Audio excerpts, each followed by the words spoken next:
Hello, ladies and gentlemen, my name is Esper, and we're back for another Esperish opinion. Well, more, not opinion, but more information bringing today. I stumbled upon a lot of information about the upcoming Total War Warhammer, and nifty information if you ask me. So, without further ado, let's start right now. So, well, I heard also, first complaint I heard from the people, like, they say magic. How is this gonna be balanced? Like, some people say, oh, I might just do a full-on mage army. Oh, do. Oh, yeah, I'm gonna be OP. Well, no, probably not, cause developers said, basically, if you do so, good luck. You might end up dying or wasting lots of time with this, cause there will be a concept about magic in this game, and it's gonna be called the Winds of Magic. I'm not familiar with the tabletop game that much, but those who are knows what the Winds of Magic are about. And the way it's gonna work is it's gonna be geographical. Yeah, sorry. And basically, some places will be stronger with those winds of magic than others. Also, something else they said um, that if I did understand what they're saying, the winds of magic is kind of mana in the Warhammer universe, and every mage on your map is gonna share the same mana pool of some sort. So every mage that do use a spell will diminish the number of spells, sorry, that the rest can do over the course of the battle, which is nice if you ask me. That's a nice way to make it work. And don't quote me here. I believe this is how it works in the tabletop game. If you do play the tabletop game, feel free to correct me in the comments.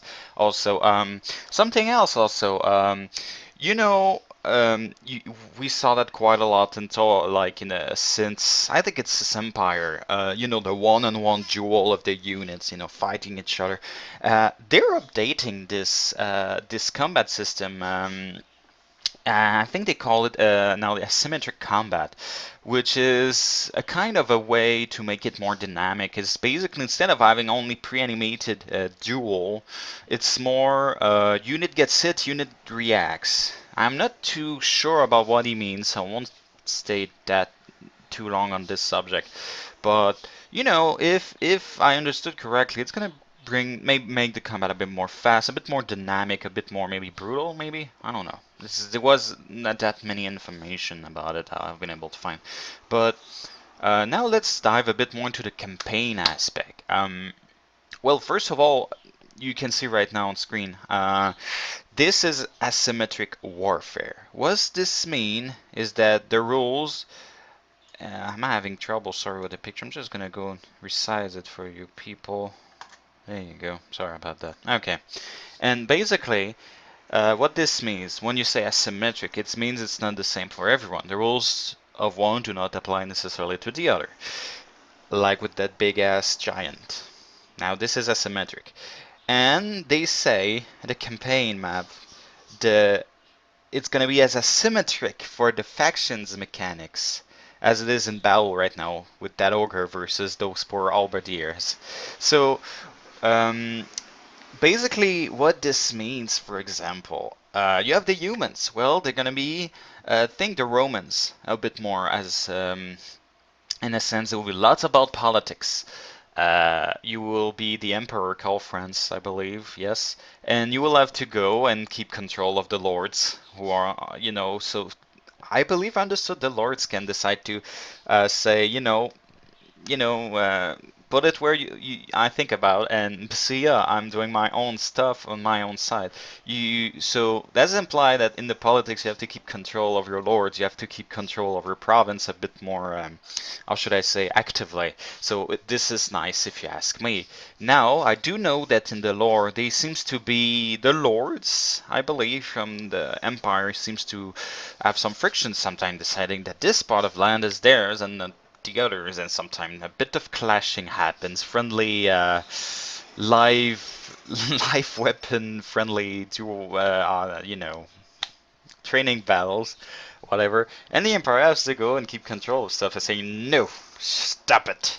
Bad lords, they have to do that. So this implies something interesting. If this is the most the common political system. So this implies a more active role for the the humans basically. On the other side, for example, you'll have the Greenskins. Now that's your orcs, goblins, Uh, Basically, for those who don't know, the Greenskins works like this. They like to hit stuff. If they have nothing to hit, they're gonna start hitting each other. Now, what this implies, for example, uh, if so, you basically need to be on at war non-stop. Otherwise, you will start to have problems within your own border with your own people hitting each other because orcs. Simple as that. So, for example, let's say you have your general and you start to win battles and battles. You're on a battle streak and you win. You win. You're like 5, 6, 7. You start winning. Orcs, well, Greenskins, they like winning. And what this do if they want to win, they will go and join the biggest, baddest, winniest orc war boss there is around. So what this does is basically you start out with your band, and eventually it will grow and grow and it grows, and eventually you all go on a full, sorry if I screwed up, a whole WOG, which is basically the greenskin equivalent of a crusade about we're gonna hit so much stuff, it's gonna bleed everywhere, we're gonna be the biggest, baddest shit around. Sorry, I'm not a good orc, but you see my point. So basically, as long as you keep winning, your orcs will get stronger, stronger, and stronger. So this could be interesting. You have to keep that momentum, otherwise, bad shit might happen within your own horde. So this is the kind of asymmetric mechanic for campaign you can expect. Something else also now, characters. Now we've seen in the previous Total War the agents. You had, for example, a priest, spy, assassins. Lately, you had the champion to train your troop. You had dignitaries, diplomat, whatever. Their role was still limited in a sense. You could grow. Well, I personally only one I would grow attached to were my champion who were training my armies, but there was not that much attachment being made. Now, basically, also on something else, I think a bit Shogun too. Your general can probably live, well, in Shogun they will die eventually, but in Warhammer they're gonna have the whole campaign time if you keep them alive, obviously. So thinking about that, they make the character a lot more a lot more engaging to actually work on. So, for example, you got that, I don't know, that warrior priest, let's say, that has been following you, like he's in your army since turn 2, now he's 11, I don't know, level 8, he's a badass, he can take on hordes of orcs, and like, he's doing like, he's that badass, like you grow attached to him, because, like he's such a big part of your army now, and, and you entered into your own roleplay universe, like he's your general's most trusted sidekicks, he's always there with your general, and boom, he dies. Like, it's gonna be a huge deal because you will take time. You will be able to upgrade them properly to customize them, I believe, to a certain extent. So you will be able to grow attached to those characters, and it will not just be, oh, you got that champion, that badass champion. He's on the map and he's attached to your army, but you never see him personally. Now they're gonna be in battle. So if you have that champion who's training your troops, he's gonna be on the battlefield, bashing skull up. See my feeling right there. And so yeah, also something else. I believe the don't quote me 100% here, but maybe good old general speeches will come back. A la Medieval 2 or Rome 1. Those customized speeches. Now, don't quote me on this one, but if I understood correctly, or maybe I'm just too hyped about it, but they say better general speech. I'm expecting maybe something like that, because they're being weak lately in the past Warhammer, Total War. Now, to keep moving, also, there will be a quest chain. Now, what this implies is, for say you got call friends here, is will the Warhammer, which is, I don't really recall the name, so please don't hate on me. And basically, if you want to get this Warhammer, you will have to go on the quest chain. So this implies doing stuff. In the quest chain, it says, for say, oh, you're expecting the Greenskins. They are amassing a horde. they are missing this big horde on the other side of the Black Gates. So in a sense, like it was, get some kind of hints of there's something like winter's coming. No, okay, shameless quote here, but you see the deal. So, and also, so you will know what's coming, and they're gonna be some historical battle. Now, I say, the army on your side, you have to create it. You have to recruit it. So, orcs are coming. So you will have to start building up an army to face orcs, particularly. So if you know that this type of unit is better facing orcs than undead, for say, you're gonna start building an army made of those type of units because orcs are coming. It's being said in the quest line like for a bit of time, and then you get at this battle, which is I think what is the Black Gate? I don't remember. Sorry, don't hate again.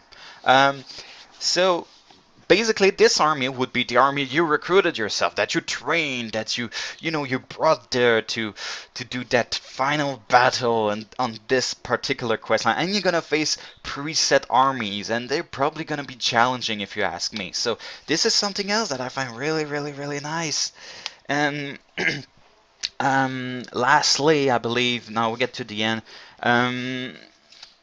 Also, yeah, just coming back real quick to character, there will be some form of customization, as battle goes on, you might, if I understood correctly, you will be able to scavenge maybe or get new equipment that will be able to attach to characters. So you might start with that, I don't know, like that warrior priest that is, character that is really, really, really, how should I say that, battle priest or battle mage or whatever, I don't remember perfectly. And like it's a really plain, really common, and eventually you grow and eventually you got all those marks, all those equipments that you scavenge, and you look as badass as ever. You see my point. So yeah, this is interesting also. Okay, so no, just to conclude also, they say just gonna be 4 races, but those races, apparently they're getting lots and lots and lots of love.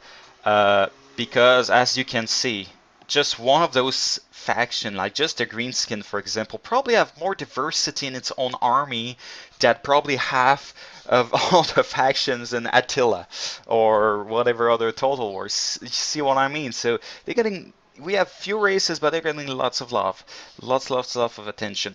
And also, they got plans to do. This is gonna be a trilogy, and the 2 next gonna be standalones. But if you have those games, and you bought it installed, each other will complement the other. So as the more you will have installed, the bigger the map will be, the more faction will be included in that one camping map. So it's gonna be expanding the map, expanding the faction, expanding the universe. So this is the kind of DLC expansion I could get behind, actually, because like back in the Warhammer 40k games, Dawn of War, you had 3 expansion. Like the first one, you would have Chaos Marine, Space Marine, Eldar, Orcs. That's it. Then after you will earn the next one, you will earn like with the home campaign. Now you have a new campaign, including the new Imperial Guards plus a few on units for the older faction. Then you have Dark Crusade adding the Necrons, the Tau, and each bringing new units, again, also new units to the other faction. And then you would have Soulstorm bringing, again, I believe 2 other faction, and then bringing a whole set of units. So this is it. This seems to be that kind of expansion, that kind of DLC. So I could really get behind. I would not mind paying a bit more for this kind of expansion. To me, this is the kind of expansion we should get. And now this is getting like a long video. So yeah, that's about it. So also they say game's gonna be out on PC, Mac, and Linux somewhere in 2016. Also, do not forget later in July. Well, in July, whatever. Sorry, I'm I'm getting confused in my words right now. So yeah, in July, expect in-game, I believe, or gameplay trailer of some sort of bigger trailer about the game. So I will be covering and I will do something about this when it will come out in July. Expect it. So yeah, that's about it. That's our conclusion. So really looking forward to it. I hope you're hyped too. This looks like this game is getting lots of love, lots of attention, and seems like they really want to get it right the first time, which is really,